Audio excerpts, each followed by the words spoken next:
মাছের তেল খেতে বন্ধুরা কেমন লাগে? আমার তো দারুণ লাগে, গরম ভাতে মাছের তেল। আর এটা একদম মোটা মাছের তেল। তো আমি অধীরজ চলে এলাম আমার ঝটপট কিচেনে আজকে মাছের তেলের রেসিপি নিয়ে।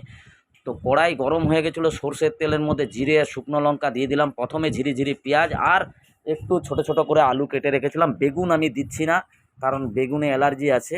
আর আলুটা ভাজা হয়ে গেল, রসুন আদা বাটা দিলাম, কাঁচা লঙ্কা টমেটো দিয়ে দিলাম।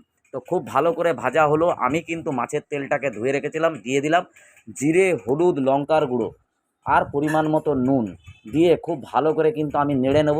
দেখতেই পাচ্ছেন তেল কিন্তু আমি খুব বেশি ব্যবহার করিনি, কারণ মাছের তেলে কিন্তু প্রচুর পরিমাণ তেল ছাড়ে।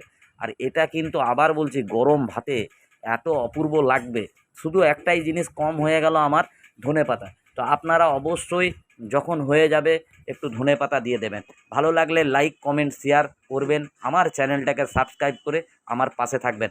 নমস্কার, থ্যাংক ইউ।